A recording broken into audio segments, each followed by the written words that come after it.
Hello बच्चों, नमस्कार। स्वागत है आप सभी का हमारी YouTube channel study with Ravi पर, जिसमें हम लोग आज बात करने वाले हैं पार्ट 2 बायोलॉजी का इम्पोर्टेंट ऐसे 20 क्वेश्चन जो कि आपके बिहार बोर्ड एग्जाम के लिए काफ़ी ज़्यादा इंपॉर्टेंट है। पार्ट 1 में हमने 15 क्वेश्चंस को सॉल्व किया था, जो कि काफ़ी ज़्यादा लाजवाब क्वेश्चन था और बिहार बोर्ड के द्वारा बार बार पूछा गया सवाल था। फिर से हम लोग 16 नंबर सवाल की ओर आगे हैं। और क्या पूछा गया, ज़रा ध्यान देंगे कि मनुष्य में पाए जाने वाले अवशेषी अंग बताइएगा। तो मनुष्य में पाए जाने वाले जो अवशेषी अंग होते हैं प्यारे साथियों, वो क्या होते हैं? कर्ण की पेशी जो होती है, कर्ण में जो पेशियाँ होती है, वो भी एक प्रकार के क्या है? अवशेषी अंग है। उदर पेशियाँ भी अवशेषी अंग है और खोपड़ी की पेशियाँ भी अवशेषी अंग है। यानी ऑप्शन नंबर डी जो होगा इस प्रश्न का राइट आंसर होगा, याद रखेंगे ऑप्शन नंबर डी। चलते हैं आगे अगला नंबर सवाल की ओर। ये रहा मेसोजोइक युग है। मेसोजोइक युग क्या है? तो 17 नंबर सवाल का जवाब बताने का प्रयास करेंगे। मेसोजोइक युग के बारे में बात करेंगे। एक प्रकार के क्या है? सरीसृपों का युग है। क्या है? सरीसृपों का युग है। ऑप्शन नंबर क्या होगा? सी इस प्रश्न का बिल्कुल राइट आंसर होगा, याद रखिए। और प्रश्न जो है लाजवाब है, आपसे पूछे जाएंगे। नेक्स्ट क्वेश्चन ये रहा कि पक्षियों तथा तितली का डैना किसका अंग होता है? पक्षियों एवं तितली का जो डैना होता है, ये किसका अंग होता है, ये पूछा जा रहा है। तो ये जो होता है किसका होता है? असमजात अंग होते हैं। कैसे होते हैं? असमजात अंग, जो कि ऑप्शन नंबर डी में दिए गए हैं। और ये क्वेश्चन जो है वीवीआई है, बार बार पूछे जाते हैं। तो आपका भी फर्ज बढ़ता है कि ऐसे सवाल को बिल्कुल आप याद करके रखें। चलिए 18 नंबर क्वेश्चन की ओर बढ़ते हैं।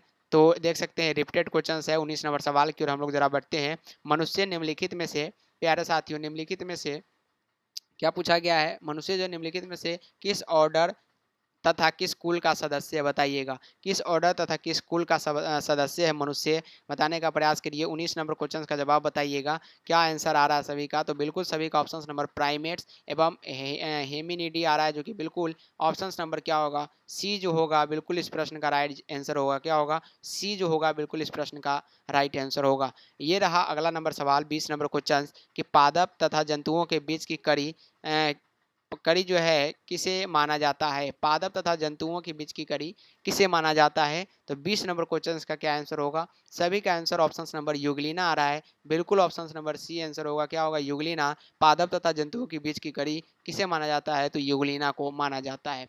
ये रहा अगला नंबर सवाल कि द ओरिजिन ऑफ स्पीसीज पुस्तक किसने लिखी? द ओरिजिन ऑफ स्पीसीज जो है ये पुस्तक साथियों किसने लिखा था? तो ये पुस्तक जो है चार्ल्स डार्विन ने लिखा था। किसने? चार्ल्स डार्विन ने। ऑप्शन नंबर ए बिल्कुल इस प्रश्न का राइट आंसर होगा। नेक्स्ट क्वेश्चन की ओर बढ़ते हैं। तो डायनासोर किस दौरान उपस्थित थे? डायनासोर जो है किस दौरान उपस्थित थे, याद रखेंगे। डायनासोर के बारे में बात कर रहे हैं हम लोग। और क्वेश्चन जो है बार बार पूछे गए हैं। डायनासोर जो है ये मोजोइक के क्या है? यहाँ पे याद रखेंगे मोजोइक, जो कि मोसोजोइक, जो कि ऑप्शन नंबर डी में है। बिल्कुल इस प्रश्न का राइट आंसर होगा। अगला नंबर सवाल है कि जीवन की रासायनिक उत्पत्ति का सिद्धांत किसके द्वारा बतलाया गया? तो जीवन की रासायनिक उत्पत्ति का जो सिद्धांत है ये किसके द्वारा बतलाया गया है? ये जो बतलाया गया है ओपेरॉन एवं एप्रोन एवं होल्डेन के द्वारा, याद रखिए। ऑप्शन नंबर बी बिल्कुल इस प्रश्न का राइट आंसर होगा और बार बार पूछे गए सवाल है। नेक्स्ट क्वेश्चन, सिनोजोइक युग जाना जाता है। सिनोजोइक युग जो है किस नाम से जाना जाता है? तो ये जो जाना जाता है ये स्तनधारियों तथा आधुनिक वनस्पतियों का काल जाना जाता है, याद रखिए। Option number A correct answer होगा।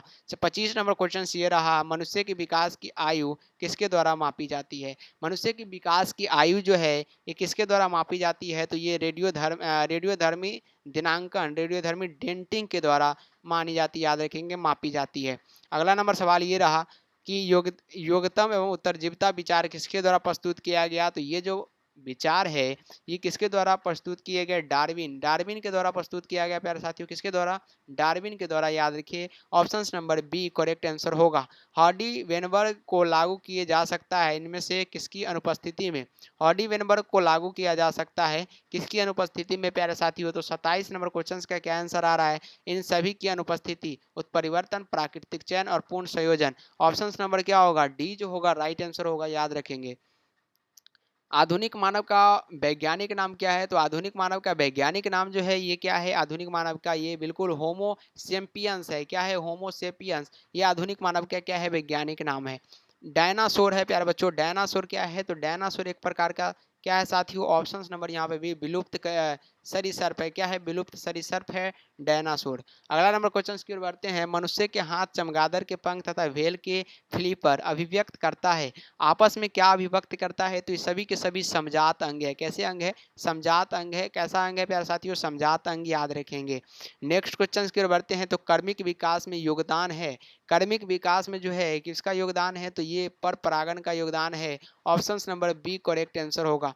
डार्विन फिंचेज निम्न से किसका उदाहरण है? तो ये जो उदाहरण दिए गए हैं डार्विन फिंचेज का, ये अनुकूली विकरण का उदाहरण है। क्या है? अनुकूली विकरण। इसका अनुकूलन विकरण के बारे में आप लोग एनसीईआरटी में डिटेल्स में पढ़ सकते हैं, तो एनसीईआरटी को आप लोग जरूर पढ़ें।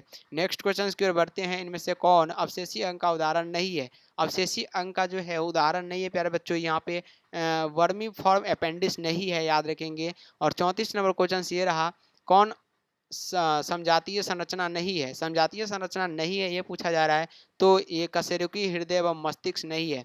35 नंबर सवाल की ओर बढ़ते हैं। नई प्रजातियों के निर्माण का महत्वपूर्ण कारण बताइए। नई प्रजातियों के निर्माण के जो महत्वपूर्ण कारण माने जाते हैं वो क्या होते हैं? योजक करी होते हैं। क्या होते हैं? योजक करी, जो कि ऑप्शन सॉरी निरंतर विविधता, जो कि निरंतर विविधता होनी चाहिए, याद रखेंगे, महत्वपूर्ण कारक मानी जाती है। लास्ट क्वेश्चन तो बिल्कुल भी नहीं, 35 क्वेश्चन थे जो कि काफ़ी ज़्यादा इंपॉर्टेंट था। तो आज की क्लास में बस इतना ही था। तो फटाफट से एक बार स्टडी विद रवि चैनल को सब्सक्राइब करें, लाइक करें और ज़्यादा से ज़्यादा शेयर करने का प्रयास करें। मिलते हैं फिर से अगले क्लास में, तब तक के लिए bye bye and take care. Jai Hind and जय भारत।